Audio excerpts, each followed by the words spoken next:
Hey guys, in this video we're going to be looking at thermochemistry. We're going to be looking at the basics of exothermic and endothermic reactions and how to differentiate them. So stay tuned.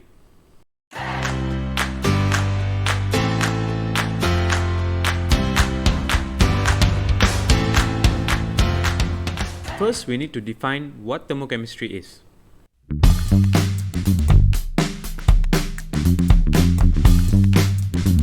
Thermochemistry is the branch in chemistry that studies the heat change in chemical reactions.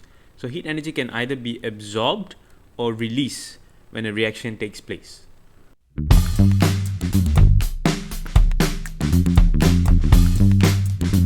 First, let's look at exothermic reactions.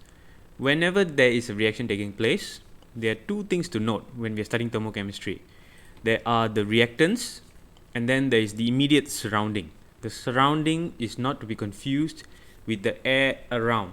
The surrounding is usually the solution. I will show you why in a bit.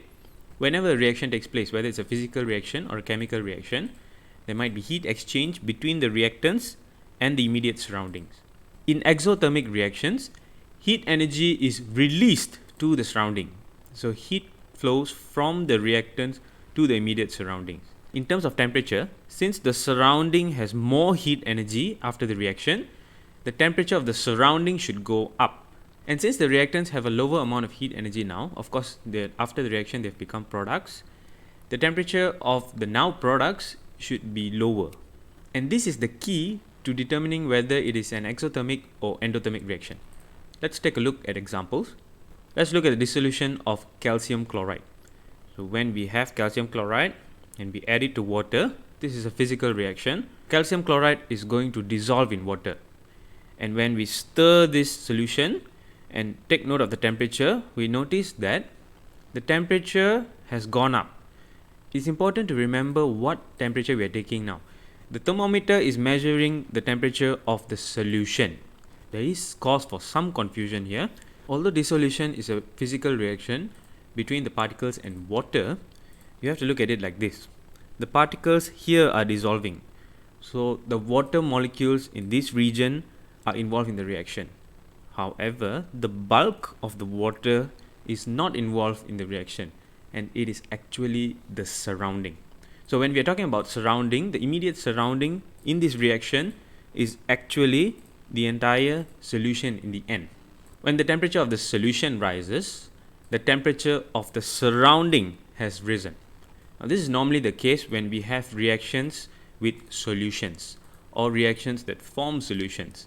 The temperature of the solution is the temperature of the surrounding. Back to our two circles, if the temperature of the surrounding has gone up, then the temperature of the reactants has dropped. This is the information we know from the observation of the temperature change in the reaction.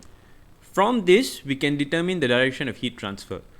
The only logical explanation is heat energy has gone from the reactants to the surroundings. And therefore, we can identify this reaction as an exothermic reaction because heat energy has been released to the surrounding.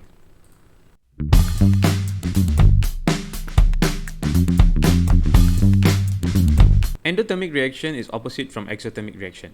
In an endothermic reaction, heat energy is absorbed from the surrounding. The heat flows from the surrounding into the reactants during the reaction. In this case, we can see that the quantity of heat energy for the surrounding has dropped, whereas the quantity of heat energy in the reactants, which have now become products, has increased.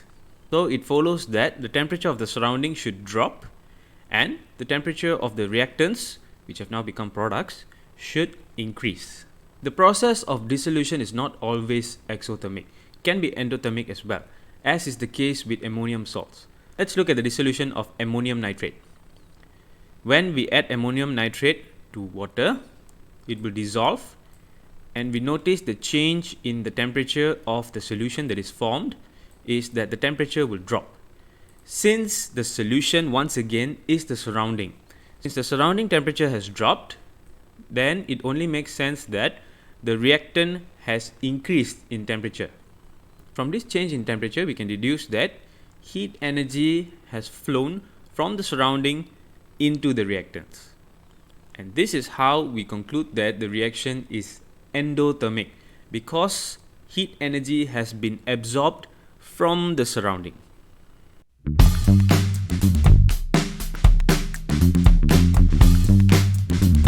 So where does the heat energy go, or where does the heat energy come from? I'm going to briefly introduce the concept of bond breaking and bond formation. Different types of bonds contain different amounts of bond energy. For example, carbon-hydrogen bond has a different energy from a carbon-carbon bond. Imagine energy as the chain that holds together two particles. Now, in order for us to break the bond, in order for us to separate the particles, we need to use energy. And that is the case here. Energy is absorbed in order to break the bonds between particles. But this energy is in the form of heat. Heat energy will be absorbed when bonds are broken. And since energy is absorbed when bonds are broken, the opposite will happen when bonds are formed. So heat energy is released during bond formation. That's it for this video, guys. I hope you've learned something. If you have, please do help me by hitting that like button. It really does help to tell YouTube that this video is a good video. And if you haven't subscribed yet, please do subscribe. I'll be producing at least one video a week. I'll see you in the next video.